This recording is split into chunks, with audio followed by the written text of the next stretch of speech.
Silêncio.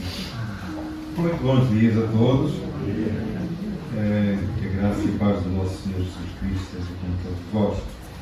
Vamos dar início ao nosso culto de pregação esta manhã e vamos fazê-lo louvando o nome do Senhor com o hino número 439. Queria pedir favor que fiquem de pé todos aqueles que pudessem enquanto cantamos este hino.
ainda o número 307. 307.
Eu pedi ao Tiago, por favor, nos dirigir em oração.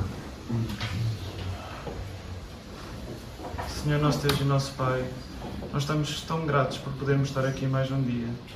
Obrigado por nós podermos todos juntos entoar hinos ao louvor da Tua honra e da Tua glória. Obrigado, Senhor, porque Tu realmente és o nosso bom pastor. És aquele que nos ama independentemente das circunstâncias. Nos amaste ao ponto de dar o Teu amado Filho para morrer por nós naquela cruz horrenda. Nós Te damos graças por esse ato de amor maravilhoso e Te damos graças por podermos agora estar em paz em Ti, podemos estar descansados no Teu poder, confiados na segurança que Tu nos dás, porque Tu disseste que nunca nos vais abandonar. E isso aí é algo incrível, ao qual nós podemos nos agarrar em qualquer circunstância das nossas vidas. Obrigado porque nós podemos testemunhar do Teu poder nas nossas vidas, às pessoas que nos rodeiam. Obrigado porque Tu nos dás esta capacidade. E ajuda-nos, Senhor, a cada vez mais procurar servir-Te, honrar-Te, louvar-Te com a nossa vida, com os nossos atos, por mais simples que sejam. Ajuda-nos a viver para Ti, conforme a Tua vontade. Senhor, eu Te peço que venhas abençoar o resto deste culto, de forma especial o Teu servo que vai ministrar a Tua palavra esta manhã, ser com ele e ser também com os nossos corações. Dá-nos ouvidos para ouvir e corações abertos para receber a Tua palavra e sermos transformados por ela, tanto hoje como todos os dias da nossa vida. Tudo isto nós Te pedimos agradecidos, no nome de Jesus. Podem sentar-se. Eu iria agora chamar Eunice Coimbra para partilhar connosco aquilo que foi receber.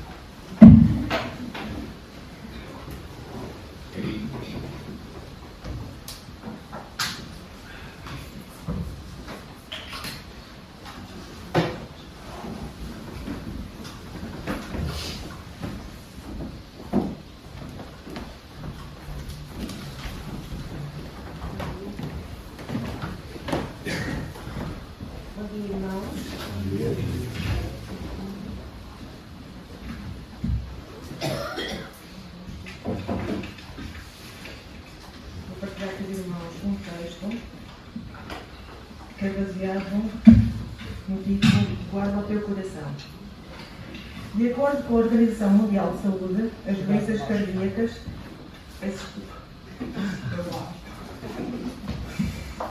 De acordo com a Organização Mundial de Saúde, as doenças cardíacas e o acidente vascular cerebral, AVC, são as principais causas de morte no mundo, sendo responsável por 17 milhões de mortes por ano. Somos alertados para adotarmos hábitos de vida saudável, que contribuem para a saúde do nosso coração. E um coração saudável equivale a ter uma vida mais longa. Poderia descrever muitos exemplos de vida saudável, mas algo que não pode ficar de fora é o nosso coração espiritual.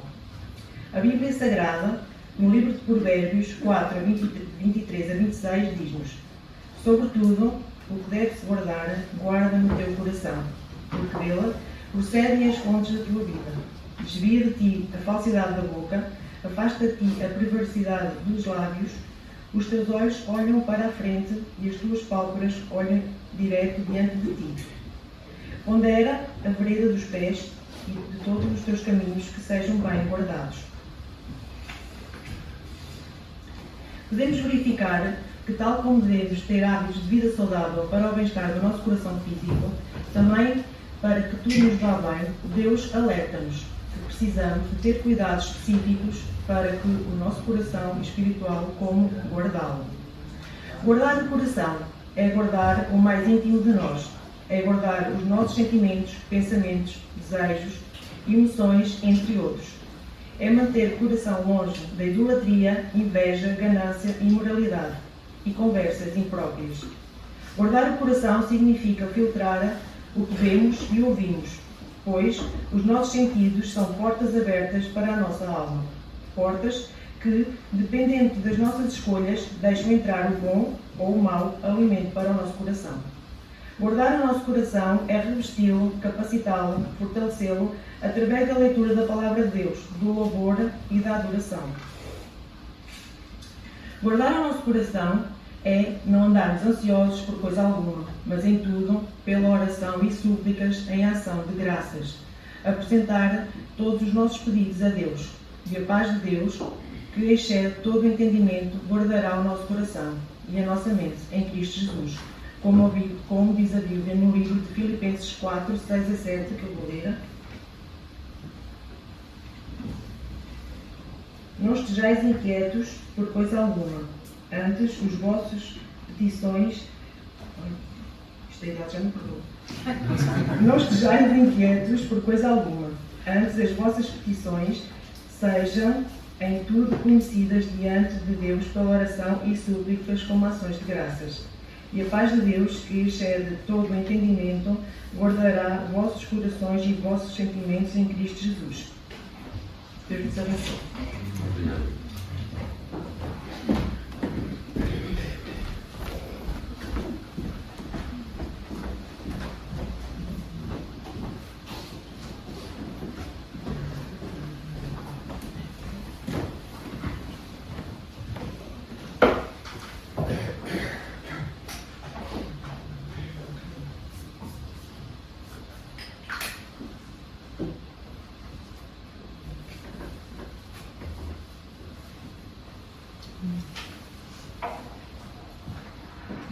Obrigado, Nisa. Vamos agora escutar os anúncios. São notícias que quero abrir com notícias que para cá não são agradáveis, mas para o Senhor são. E esta, hein? é que o Senhor chamou à sua presença o nosso irmão Francisco Apóstolo. Por isso, para a família e para nós é triste, para o Senhor é com alegria que o recebe na sua presença. Além dos pedidos de oração que eventualmente estarão sendo projetados, não sabemos mais, relativamente ao nosso irmão Francisco Apóstolo, não sabemos mais nada sobre quando será o funeral, nem o horário, mas logo que haja informação será partilhado com os irmãos e as irmãs. Também queria dar as boas-vindas a todos aqueles que nos visitam esta manhã.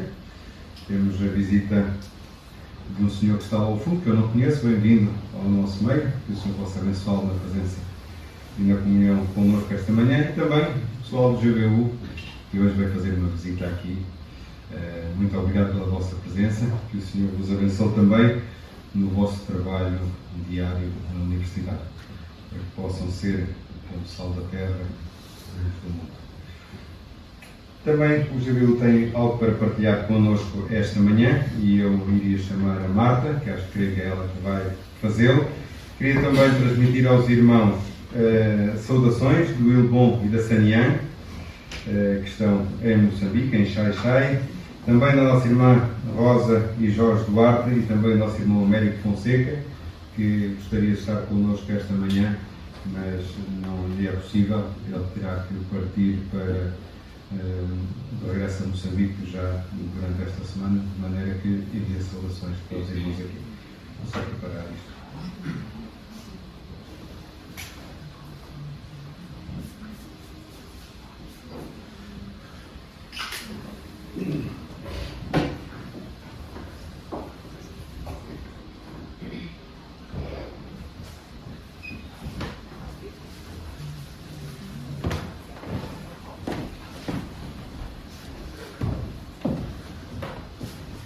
Bom dia a todos. O meu nome é Marta, sou da Igreja Evangélica de Valadares, mais para o norte, e sou uma das líderes do Grupo Bíblico Universitário de Braga. E nós, os estudantes que estão aqui representados do GBU, são estudantes líderes de grupos locais de vários postos por todo o país, a fazer um trabalho enquanto a liderar grupos locais, a motivar estudantes a fazer um trabalho fantástico em diferentes sítios por todo o país. E gostava hoje de apresentar um bocadinho do trabalho que estamos a fazer e agradeço primeiramente à Igreja por nos receberem, por terem este tempo para me ouvirem, para perceberem o que estamos a fazer no GBU. O Grupo Bíblico Universitário é composto por estudantes de muitas idades, em muitos cursos, com muitas personalidades e muitos feitios diferentes, e estamos todos com o propósito de falarmos de Jesus no contexto universitário, para que pessoas conheçam a Jesus, para que almas sejam salvas e para que o nome de Deus seja glorificado nesse contexto. E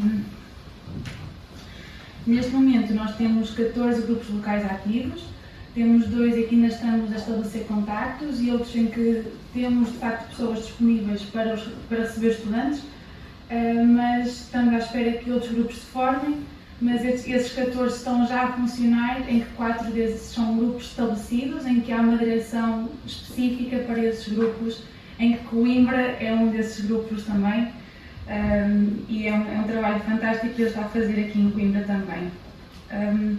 A visão do GBU é refletir, viver e comunicar a mensagem de Jesus Cristo na universidade, e a missão é reunirmos estudantes e graduados que cooperam no ensino superior enquanto comunidade de discípulos transformada pelo Evangelho para servir e influenciar a universidade, a Igreja e a sociedade para a glória de Cristo, seguindo a sua missão. E como é que a Igreja nos pode ajudar? Primeiro podem orar por nós, porque este trabalho não é feito por nossa força, não é para nós, não é para a nossa glória, é tudo para a glória de Deus. É para que o nome dele seja exaltado, para que pessoas conheçam a ele. Por isso, que orem pelos estudantes, para que haja crescimento espiritual, mas para que haja salvação de almas e para que nós possamos ter coragem de irmos lá fora e falarmos dele. Porque não é sobre nós, é para a sua obra, é pelo que está a ser feito no campus por ele. Para que possam enviar, encorajando estudantes a irem para o GBU, quer sejam da vossa igreja, sejam estudantes que vocês conhecem, que estão a estudar na universidade, ou que estão quase a entrar no ensino universitário, enviando os estudantes para participarem, irem às atividades e estarem connosco, e por fim doando financeiramente, apoiando financeiramente o GBU Portugal. O GBU foi particularmente importante para mim. Eu cresci num contexto em que eu cresci, tipicamente falando, nos bancos da igreja, então eu sempre conhecia a palavra, mas para mim o GBU teve um papel de perceber que a palavra continuou sempre fiel e sempre verdadeira, e ainda tenho muita coisa para dizer para mim enquanto estudante universitária, e que ainda tinha tanto para aprender e que ainda tenho coisas importantes para aprender, e o estudo que nós fazemos e as atividades que nós fazemos no GBU são sempre centradas no estudo da palavra. E isso para mim foi completamente revolucionário, no sentido de que conseguíamos estudar e conseguir estudar objetivamente, centrada no contexto em que eu estava, para que eu conseguisse louvar a Deus no contexto em que eu estava centrada. E depois Deus abriu portas, em que agora eu trabalho com alguns dos estudantes que estão aqui representados. Enquanto eu sou líder de um grupo local, eu trabalho com alguns dos estudantes que estão aqui também, encorajando-os, verificando o que eles estão a fazer, verificando que eles estão bem espiritualmente, vendo o que é que eles estão a fazer nos seus grupos locais, para que a obra de Deus seja exaltada, e que, verificando que eles estão bem, porque também é preciso irmos com Deus cada um dos outros, e tem sido incrível ver o que Deus é capaz de fazer. Que às vezes é difícil perceber o que é feito, mas falar com as pessoas, ver ao detalhe, falar com as pessoas em conversas é tremendo ver o que Deus é capaz de fazer. Então, assim, peço que possam orar pelo GBU, possam enviar estudantes e possam ajudar-nos financeiramente, e muito obrigada pelo vosso tempo.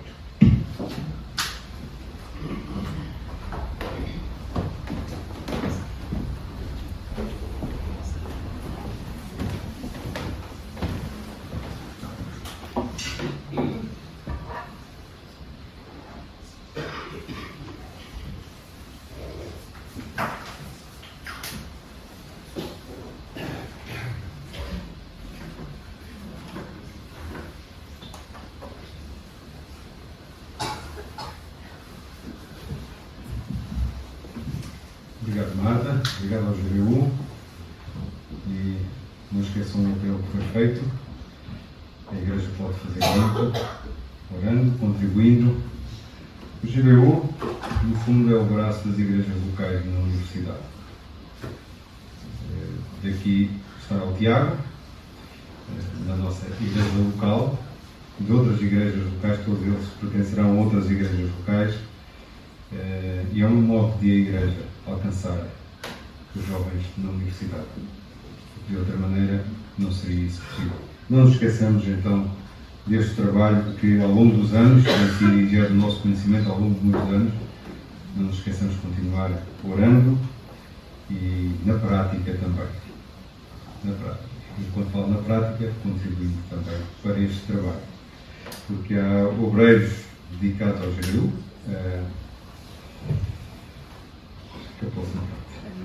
A Diana. O pai me dizia das roupas.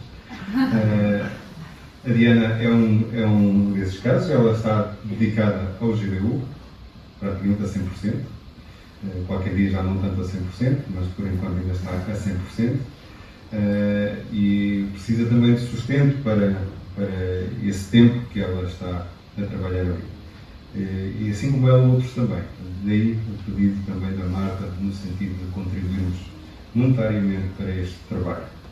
É como nós sabemos, nós quando precisamos das coisas, elas não fazemos assim, elas não caem, não é? Precisamos também de trabalhar e de pagar. Tendo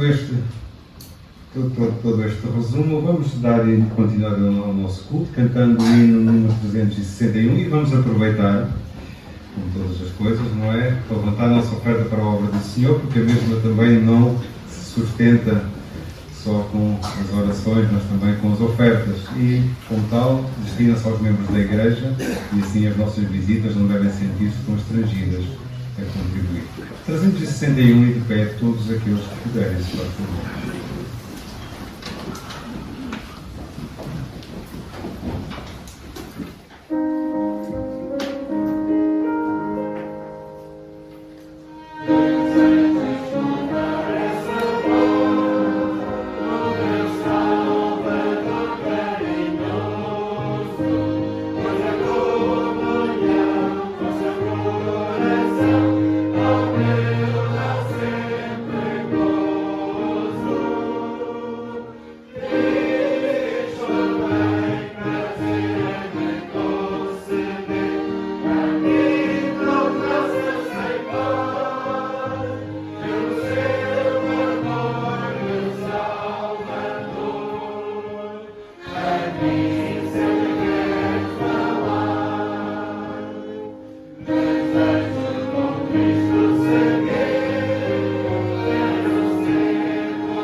sentar-se.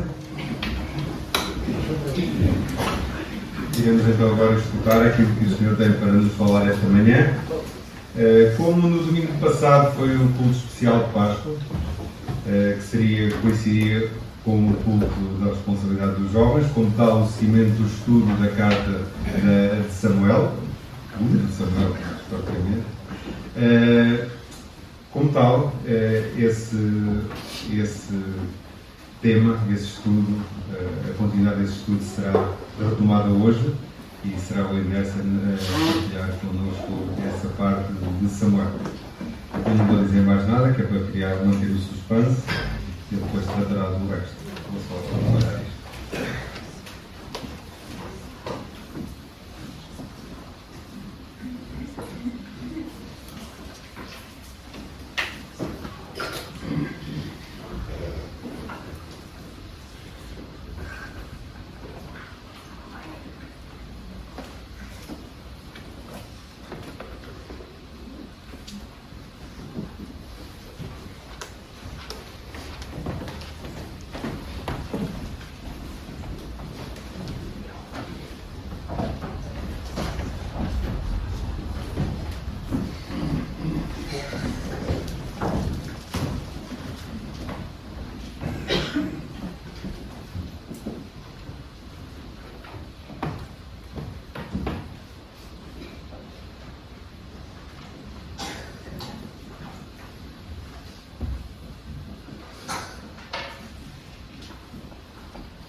Conferência normal.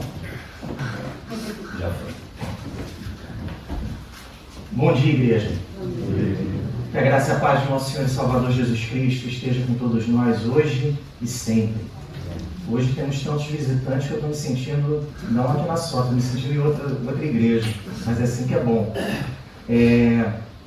Eu vou dar continuidade ao que já falamos sobre Samuel. Agora eu vou entrar um pouquinho no capítulo 2, falar sobre duas coisas, né? A aclamação do Saul, mas também sobre o coração dele.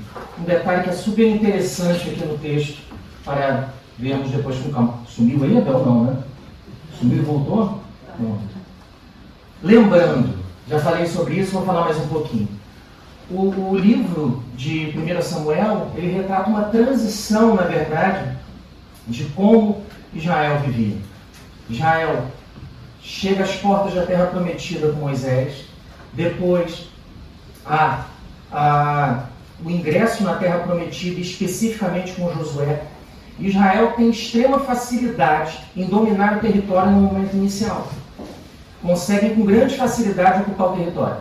Até o momento que eles dão de cara com uma parede chamada os filisteus, que tinham uma vantagem tecnológica no uso do ferro, uma capacidade bélica superior, e eles enfrentam uma série de problemas relacionados a isso. E pior, a questão não é nem a dificuldade com os filisteus, é a dificuldade com Deus. Israel se afasta de Deus de uma forma absurda, eles começam a cultuar outros deuses daquela região ali da Cananéia. Isso é retratado nas Escrituras. O livro de Juízes retrata uma tentativa que Deus faz constantemente em diversos ciclos de levantar homens para tentar trazer o povo de volta para Deus.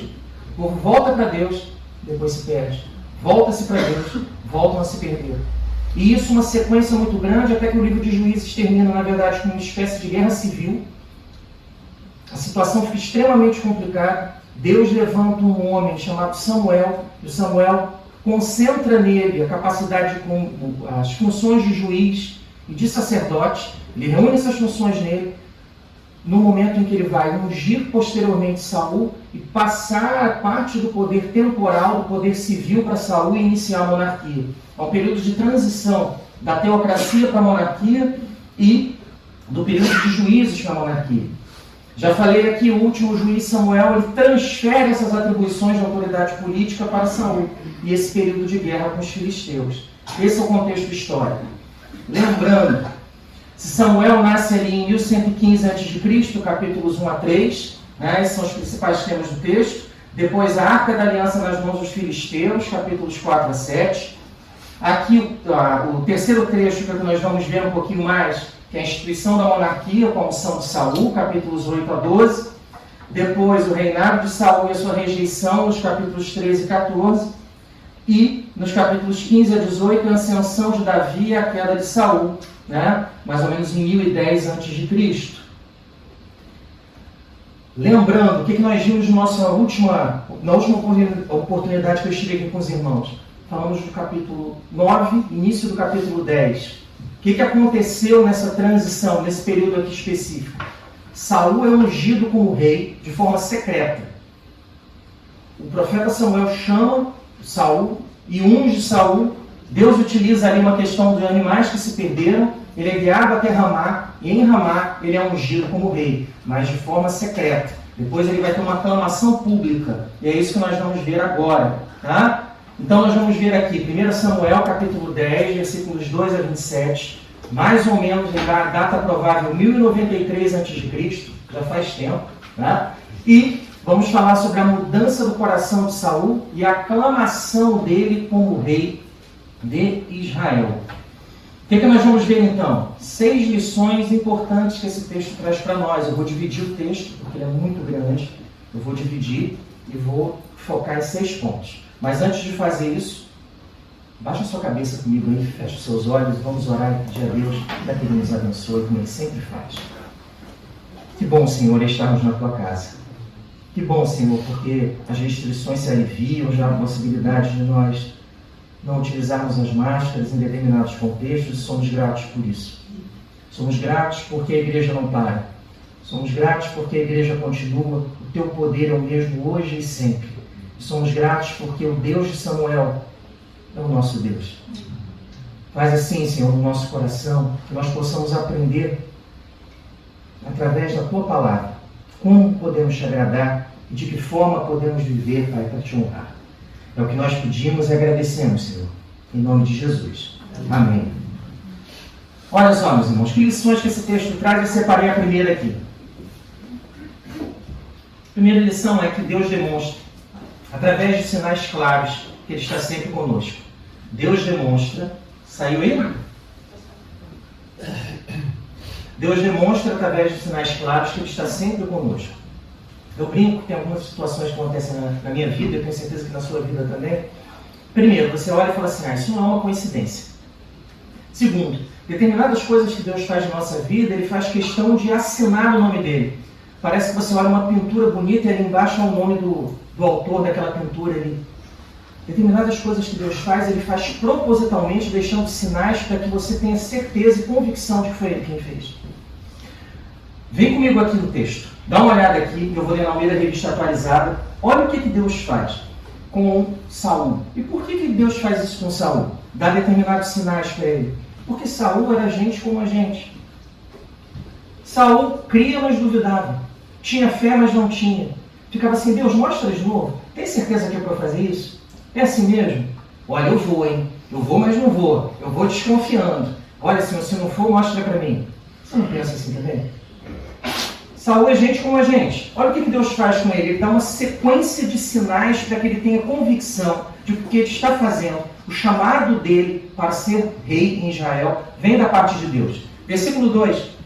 Quando te apartares hoje de mim, acharás 2 homens junto ao sepulcro de Raquel, no território de Benjamim, em Zelza, os quais te dirão, acharam-se as jumentas que foste procurar. E eis que teu pai já não pensa no caso delas e se aflige por causa de vós, dizendo, que farei eu por meu filho? Primeiro sinal, você vai sair daqui e você vai encontrar com 2 homens. E eles vão dizer que os animais que você está procurando foram encontrados. Aí Deus fala assim, eu sei que você é um homem de pouca fé, Saul. Vou te dar mais um sinal.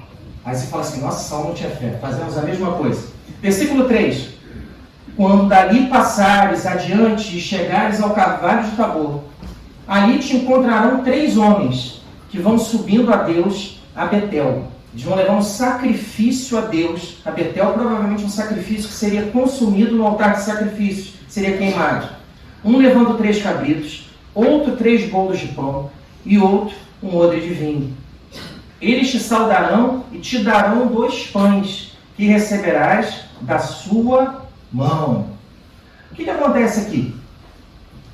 Ele vai encontrar 2 homens. Esses homens vão levar sacrifícios até Betel. Mas antes de levarem o sacrifício, eles vão entregar 2 pães para o Saul. Primeiro, mais um sinal de que ele está sendo abençoado por Deus e usado por Deus. Em segundo lugar, esse sacrifício não era para Deus? Por que o Saul vai receber esse sacrifício e vai comer esses pães? Deus quer mostrar para ele o seguinte: olha, a sua função como rei também é uma função que tem que andar próximo a Deus. Você também é sacerdote do povo. Por isso você pode comer as ofertas, como Davi faz depois também, quando ele come os pães que eram destinados aos sacerdotes. Deus dá mais um sinal para o Saul. Ele fala assim: eu estou com você, não duvida não. Continuação aqui do texto, versículo 5. Mais um sinal.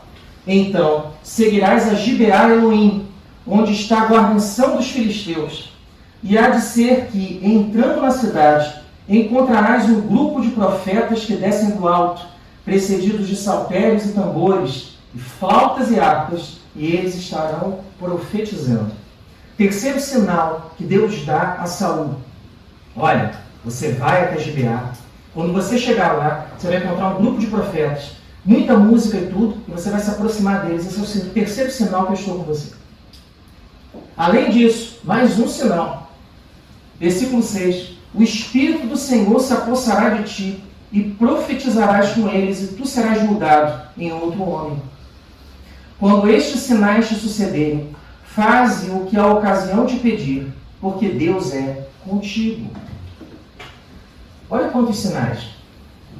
Esquece o Saul. Vem aqui comigo. Quantos sinais Deus já manifestou na sua vida de que Ele está com você? Você já parou para pensar nisso? Nós vemos o sobrenatural aqui com Saul, falamos: que maravilha, Senhor. Olha como o Senhor fala, Ele profetiza, Ele vai com os profetas, Ele encontra. Quantos milagres Deus já fez na sua vida? Quanto cuidado, quanto amor, quanto carinho Ele já demonstrou para você de forma clara. Sabe o que acontece? Nós somos igual Saul, nós esquecemos. Nós esquecemos. Não esqueça disso não. Quando você começar a ouvir aquela voz assim: ai, Deus não gosta de mim, ai, minha vida está ruim, ai, que problema, ai, os outros prosperam e eu não, ai, eu estou com tanta dificuldade, você fala assim: olha, por mais que as coisas estejam complicadas, eu sei que Ele está comigo, eu sei que Ele me ama, porque Ele já demonstrou no passado e Ele não muda de ideia. Quem muda de ideia sou eu. Uma hora eu estou bem com Deus, outra hora eu estou mais ou menos, uma hora eu sei que Ele está comigo, outra hora eu acho que Ele não está não, acho que Ele não está muito contente comigo. Quem não está contente comigo é o Abel, que ele está desligando o negócio lá, não sei por que ele está fazendo isso. Para com isso, Abel, pelo amor de Deus. Voltou aí? Voltou. Sempre sou falho com a picolheira, é uma maravilha. Mas não esqueça disso. Deus está com você o tempo todo. Deus é o seu Deus. E Ele cuida de você, cuida de mim, cuida de nós. Ele está sempre conosco e dá sinais claros com relação a isso. Segunda lição que esse texto nos traz, está aqui no versículo 8. É que o compromisso com Deus ele exige seriedade, oração e consagração. O compromisso com Deus exige seriedade, oração e consagração. Vou ler aqui o versículo 8. Depois desses sinais, Deus dá a seguinte recomendação para Saul por intermédio do profeta Samuel. Tu, porém, descerás adiante de mim a Gilgal. Gilgal era um local onde havia um santuário a Deus, um altar, e era comum se fazer sacrifícios lá. E eis que eu descerei a ti. Samuel vai lá encontrar com ele, para sacrificar holocaustos e para apresentar ofertas pacíficas. 7 dias esperarás, até que eu venha ter contigo e te declare o que hás de fazer. Depois de todos os sinais, Deus vira para Saul por intermédio do profeta Samuel e fala: agora você vai para Gilgal, você vai para lá, eu vou encontrar com você. Vamos fazer sacrifícios, vamos orar, vamos agradecer a Deus, pedir direção a Deus, aguarda 7 dias. E Deus vai dizer para mim o que você deve fazer a partir de então. Aí você fala: não, Anderson, mas isso aqui é uma situação em que exige uma consagração, porque ele ia ser ungido como rei, ele era uma pessoa especial. Caiu de novo aí, irmão? Pô, não, para com isso. Eu acho que eu coloquei ele muito para cá. Deixa eu fazer. Deixa eu tentar pôr um pouquinho mais para cá. Eu acho que ele funciona. É que Satanás já está furioso, é por isso. Aí ele está aqui sabotando. Meu Deus do céu, para falar essas besteiras no culto. Olha só. Deus fala com Samuel, diz a ele o seguinte: olha, você precisa se consagrar, você precisa se separar para Deus. Nós precisamos ouvir a voz de Deus. E aí você pensa comigo aqui, mas é por isso que é um compromisso importante, deve ser ungido rei e tudo. E você acha que o compromisso para o qual Deus te chamou não é importante? Deus te chamou para ser filho. Foi de novo. Deus te chamou para ser filho. Você é filho de Deus, irmão de Jesus. Você é chamado para fazer diferença onde você estiver. Você é da família de Deus. E você senta à mesa com Ele. Isso é pouca coisa? Não é. E isso exige compromisso, exige sacrifício, exige dedicação. As coisas de Deus não podem ser feitas de qualquer forma. Eu não posso buscar a Deus achando que Ele é o gênio da lâmpada mágica, que eu me afasto dele, quando a coisa está complicada, eu esfrego a lâmpada, ele vai sair da lâmpada e vai realizar o meu desejo. Eu não posso achar que Deus é meu amiguinho. Deus é meu amigo. Mas eu preciso ter um relacionamento diferenciado com Ele, que exige seriedade, que exige oração e que exige consagração. Senão não funciona. Saul sabia disso, só que Saul se esqueceu. Depois você dá uma olhada aí, o que acontece com Saul. Tira um ponto na Escritura que o homem que profetizou, o homem que foi tomado pelo Espírito de Deus, o homem que teve o coração transformado, chega um relato que diz o seguinte: e Saul passou a ser dominado por um espírito maligno. Olha que loucura. Olha que coisa complicada. Ele não levou as coisas de Deus a sério. E ele começou tão bem, e depois ele naufragou na fé. E acontece muito, infelizmente. Infelizmente. Então, o compromisso com Deus exige seriedade, oração e consagração. Terceira lição. Essa aqui é muito boa. Deus quer mudar o nosso coração. Deus quer mudar o nosso coração. 1 Samuel 10, 9 a 13. Saul está com Samuel. Na hora que eles vão se despedir, Samuel dá uma série de instruções a Saul e diz o seguinte: você vai receber 4 sinais. Depois você vai até Gilgal. E Deus vai mudar o seu coração. Aí, opa, eu não sei o que é isso, mas eu tenho interesse. Olha só. A mudança de coração não aconteceu no final. A mudança de coração aconteceu a partir do momento que ele creu que Deus era capaz de transformar a vida dele. Versículo 9. Sucedeu, pois, que virando-se ele para despedir-se de Samuel, vai indo embora, ó, Deus lhe mudou o coração. Os sinais vieram depois que o coração foi transformado. Sabe qual é o problema? Você quer o sinal antes do coração mudar.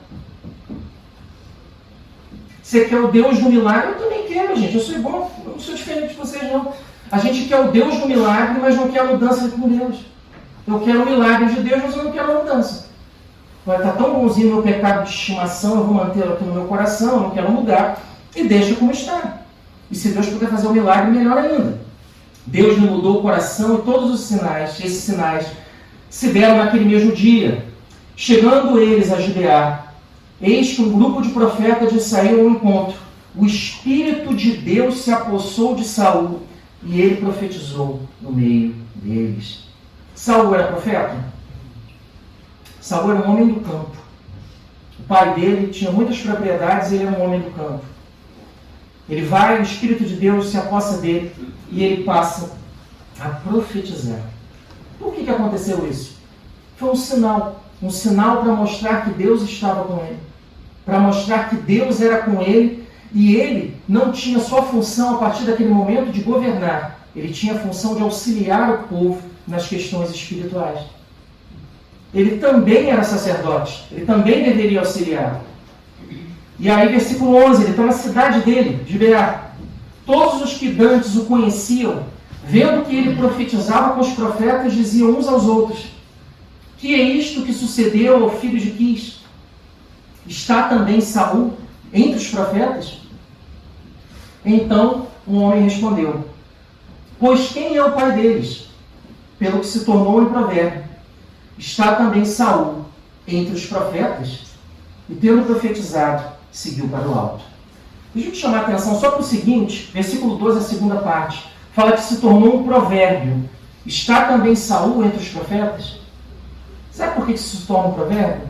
Porque Saul depois ele se afasta tanto de Deus, que o fato de Saul andar com os profetas era considerado algo incompatível. Olha que loucura. Saul andar com profetas virou provérbio, porque depois disso se tornou incompatível que Saul fosse considerado um homem de Deus. Que coisa complicada. Mas qual é a grande lição aqui? Deus quer mudar o nosso coração. Só que o coração muda quando eu creio que Deus pode mudar.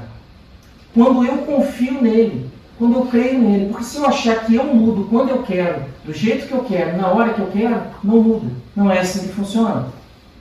Quarta lição. Devemos partilhar nossa vida com sabedoria. Versículos 14 a 16. Nós devemos partilhar a nossa vida com sabedoria. Saul chega em Gibeá, depois de todos os sinais, depois de ter sido ungido rei de forma secreta. Ele chega em casa. Quando ele chega em casa, o tio dele recebe ele. Meu sobrinho, que saudade, está tudo bem? Tá tudo bem, tio, tá tudo ótimo. Ah, que bom, meu sobrinho. O que você fez? Não, eu fui procurar os animais do papai, mas já encontrei. Ah, que bom, os animais já foram encontrados já. Mas nós não sabíamos onde eles estavam e procuramos o profeta Samuel. Aí o tio, rapaz, você foi falar lá com Samuel, com o homem de Deus? O que ele te disse? Não, ele disse só que as jumentas iam ser encontradas. Ele não falou da unção dele como rei. Ele não disse isso. Lê o texto aqui comigo. Chegou em casa, hein? Versículo 14.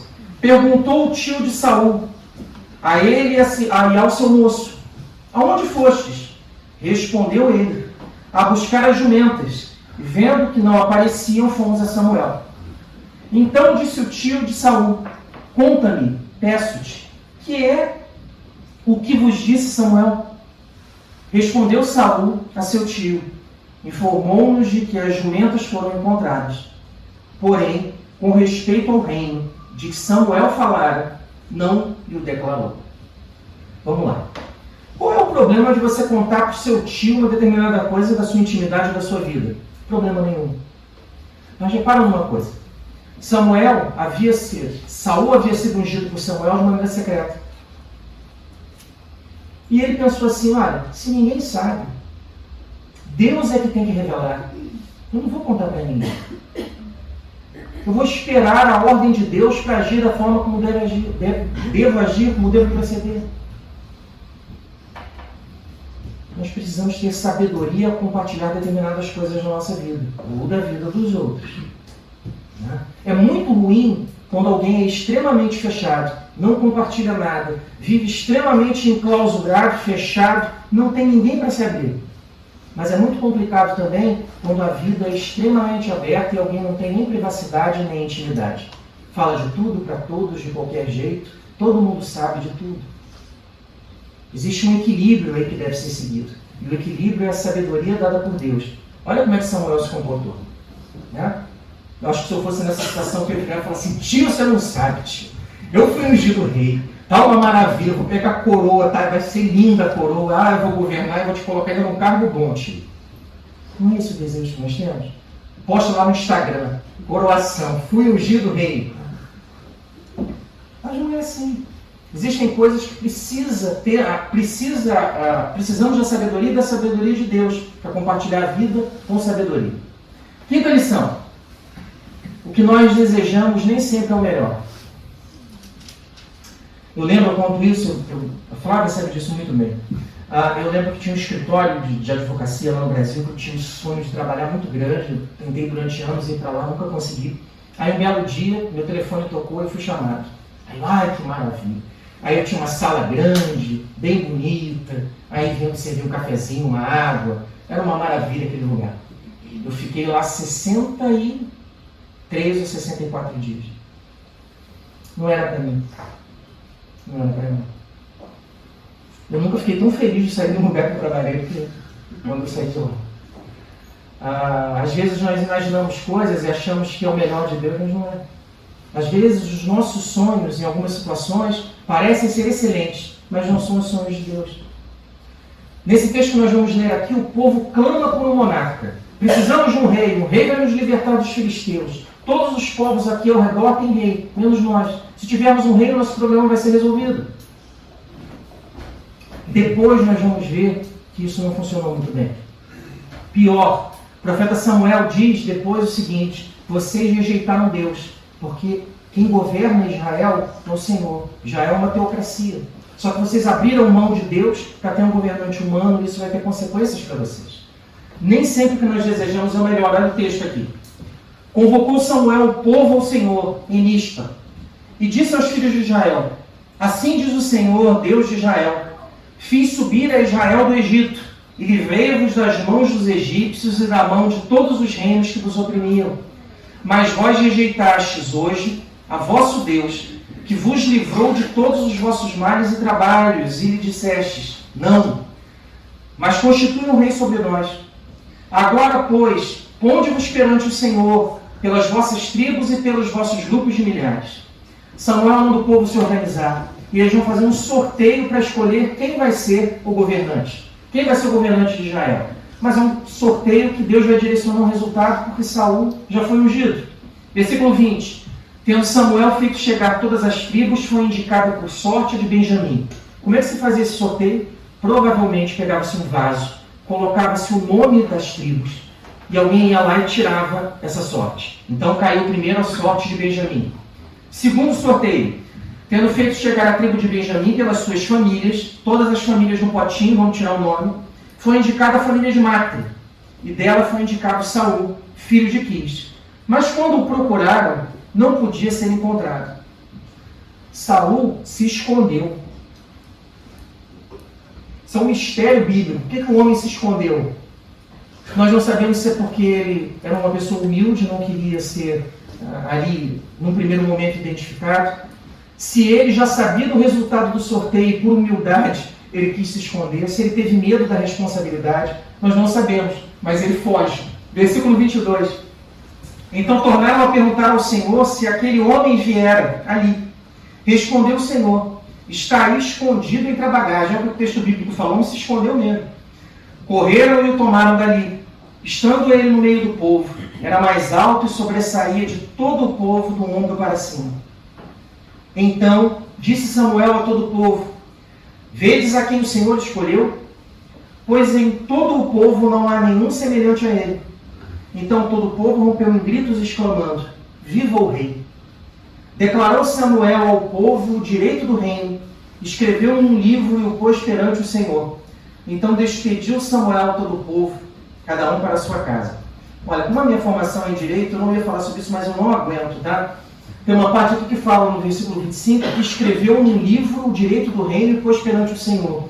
Provavelmente aqui parece que o Samuel redige algumas regras que o monarca deveria seguir. Que texto é esse? Não sabemos, há muita especulação com relação a isso, eu vou parar de falar, porque senão eu vou entrar numa coisa que não devemos entrar. Mas olha só, o que o povo desejou não era o melhor. Saul se afasta de Deus, Saul consulta uma vidente em Endor para tentar se conectar com Samuel, que já havia morrido. Saul perde a guerra e se suicida no final. O que o povo queria não era o melhor de Deus. E o que nós queremos nem sempre é o melhor para nós. Por isso que o melhor para nós é a vontade de Deus. Sexta e última lição. Precisamos agir com sabedoria. A aclamação do Saul como rei, uma maravilha, todo mundo batendo palma, uma beleza, levaram presentes, levaram tudo e tal. Um grupo de homens passou a segui-lo. Um outro grupo passou a criticá-lo, dizendo o seguinte: quem é esse rapaz? Ninguém o conhece. Ele não é capaz de ajudar Israel. E nem os presentes padrão de costume da época que se deveriam dar ao novo monarca, eles ofereceram. O que Saul poderia fazer? Traidores! Vou matar todo mundo, traz aqui que eu vou enforcar metade, outra metade eu vou passar o fio da espada. Repara qual vai ser a reação dele. 26. Também Saul se foi para casa, a Gibeá, e foi com ele uma tropa de homens cujo coração Deus tocara. Mas os filhos de Belial disseram: como poderá este homem salvar-nos? E o desprezaram e não lhe trouxeram presentes. Porém Saul se fez de surdo. Saul teve a sabedoria necessária para entender que a reação dele naquele momento deveria ser comedida. Ele deveria agir de forma conciliatória e não sair matando, derrubando tudo, destruindo tudo. Crente não destrói, crente constrói. Crente não arruma confusão, crente resolve o problema. Crente, no meio da dificuldade, ele é que leva o prejuízo. Tá? Crente é esponja, crente absorve. Crente tem paciência, crente caminha a segunda milha. Ele continua, ele vai, ele tem paciência, ele fala assim: Senhor, eu não aguento essa pessoa, mas eu vou com ele. Porque é isso que o Senhor faria se o Senhor estivesse aqui. Vamos concluir então? O que nós vimos? 6 lições. Primeira lição, todas lá no capítulo 10, versículos 2 a 27 de 1 Samuel. Primeira lição, Deus demonstra através de sinais claros que está conosco. Versículos 2 a 7. Não se esqueça de que Deus está com você. Quando começar a ouvir, fala assim: sai, eu sei que o Senhor está comigo, eu sei que o Senhor cuida de mim. Não ouça a vozinha do seu ombro esquerdo: Deus não está querendo mais de você, você está feio, ainda bem que você usa máscara, que ninguém vai te ver. Não ouça. Segunda coisa, o compromisso com Deus ele exige seriedade, oração e consagração. Versículo 8. Lembra o que Saul fez a pedido de Samuel? Ele foi até Gilgal e falou assim: eu só vou sair daqui quando Deus falar comigo. Eu preciso da orientação dele. Porque o meu chamado é muito importante. E o teu chamado é importante também. Ouça a voz de Deus. Terceira lição. Deus quer mudar o nosso coração. Versículos 9 a 13. Deus quer mudar o teu coração. Você quer mudar o coração? Eu não quero, não. Eu vou falar mentira para quê? Eu vou cometer sincericídio. Eu não quero. Mas eu quero que ele mude. Eu quero que ele mude meu coração. Quarta lição. Devemos partilhar nossa vida com sabedoria. Lembra quando o tio chegou e perguntou para o Saul: Saul, quais são as novidades do profeta Samuel? Os animais foram encontrados. Algo muito importante, uma informação muito importante, que ele teve sabedoria só partilhar no momento correto. Quinta lição: o que desejamos nem sempre é o melhor. O povo queria um rei, queria um rei, queria um rei. Não funcionou. Aí Deus escolheu um rei. Funcionou. Foi o Davi. Tá? Mas o Davi também enveredou por cada uma e deixa para lá. Isso aí é mais para frente. E a sexta e última lição é: precisamos agir com sabedoria. No início do governo, em que Saul poderia ter tomado uma atitude até mais agressiva do que o seu punha contra ele, ele foi sábio. E o texto diz que ele se fez de surdo. Ele falou assim: eu vou aguardar uma oportunidade melhor, ainda é muito cedo, não há necessidade de eu agir de forma abrupta. Eu preciso buscar de Deus orientação para as decisões que eu vou tomar. Que Deus abençoe a sua vida e que nós possamos aprender aqui com Saul e com Samuel como podemos viver de forma a agradá-lo. Muito bom estar aqui. Que Deus nos abençoe. Deixa eu limpar aqui para passar por aqui.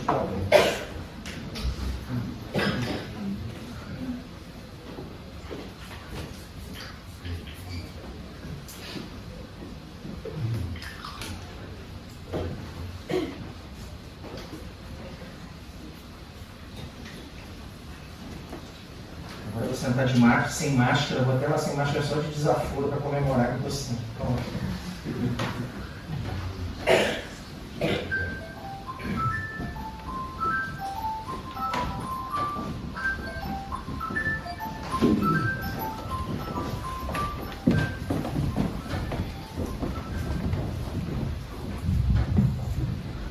Obrigado, Anderson. Estamos gratos ao Senhor pela sua palavra e pela continuidade deste estudo de Samuel, que também podemos aplicar às nossas vidas no nosso tempo. Eu queria, por favor, ficar em pé, todos pudessem. Queria ver a nossa irmã Joaquim Oliveira, por favor. e concluir a sua oração.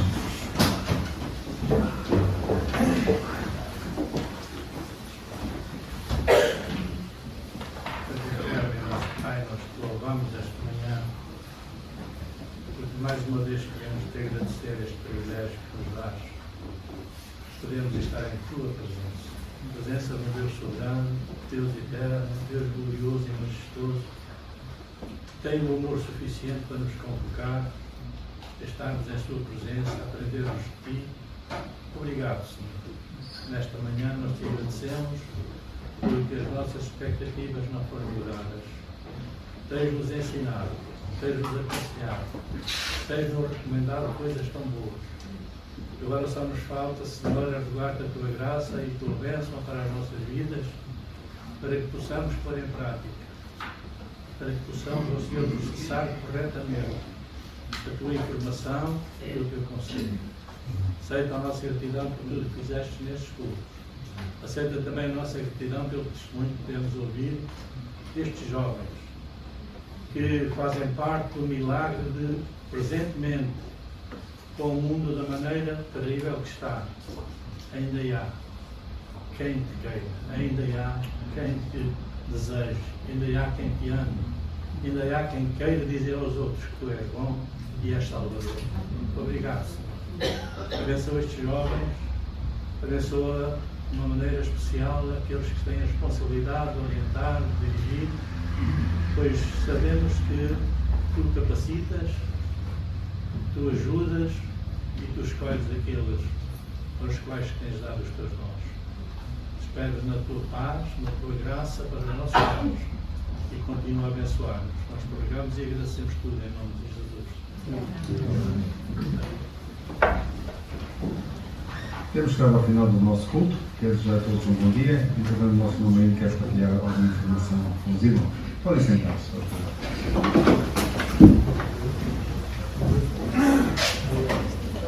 Eu, por norma, costumo, quando chego aqui à casa de oração, pôr o meu telemóvel no silêncio.